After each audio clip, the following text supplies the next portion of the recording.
Chapter 3 of It's Complicated with Dana Boyd is a very interesting chapter, in particular because it does two things.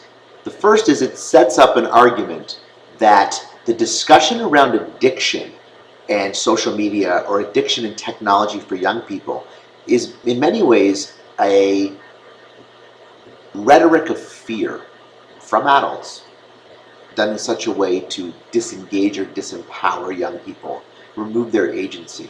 It's a very interesting argument. And sometimes it's subtle in the chapter, and sometimes it's very blatant that that's what Boyd is arguing. And I really appreciate this argument because it's one I haven't thought of before, and it's one that I think we come across as individuals, and certainly as a parent of a teenager, I come across this all the time as well.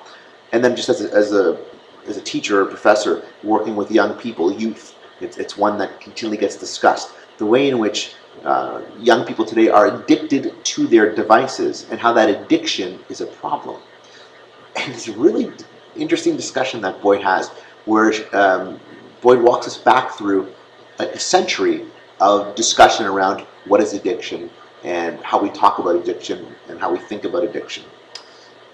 And then sort of how social media or technology falls into the discussion of addiction. And that's not to say that people are not addicted to social media, and it's definitely not to say that addiction isn't an issue that requires both resources and strategies and support. But the argument there, this is the first argument Boyd makes, that addiction as a narrative, as a discourse around childhood and youth, is one of fear.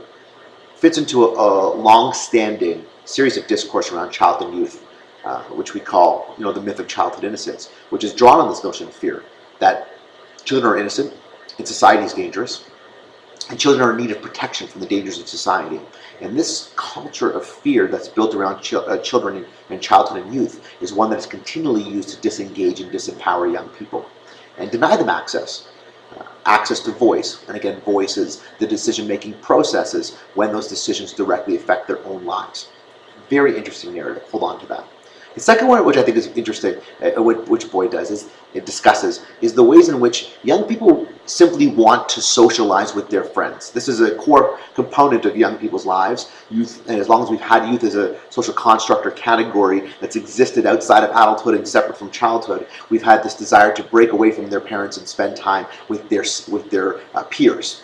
All adolescent psychology, all adolescent sociology continues to speak to this series of movements and patterns and behavior during the adolescent or teenage or youthful years.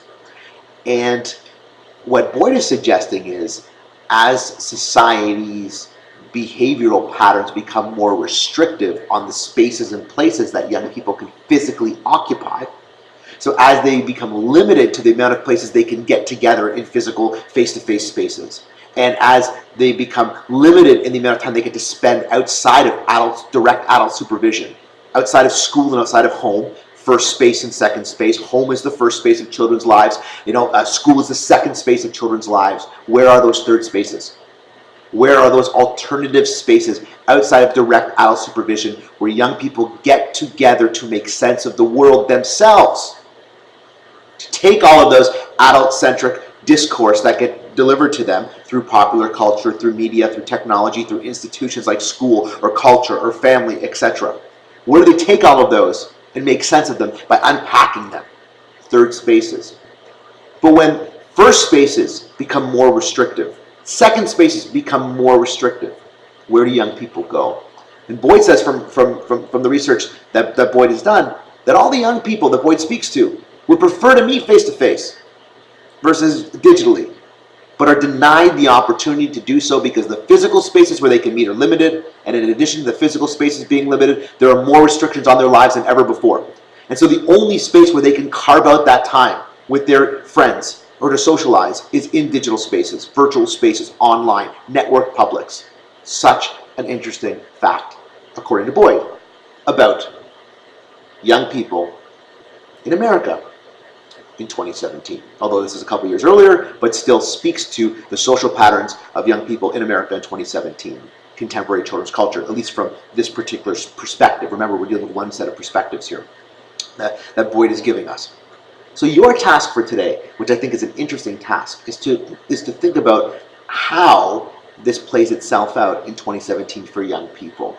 I want you to think about this narrative of addiction that is there. I want you to think about the ways in which young people themselves would prefer to play, because that's what hanging out is. It's just youth play, right? That's what having friends is about. That's what interacting, communicating is. It's play. When we play, we make sense of the world around us, whether we're kids or whether we're adults or whether we're teenagers.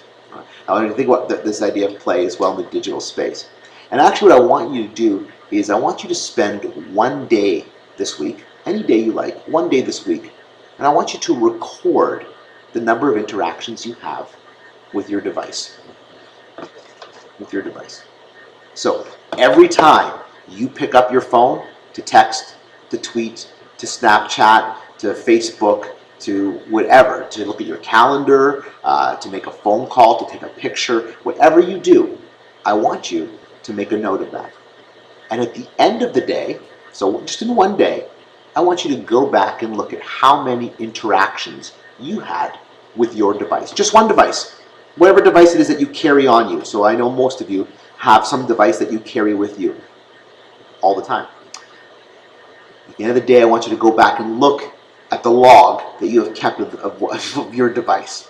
And then what I want you to do is to tell me in 2 minutes, just a 2-minute video right here, are you addicted to your device?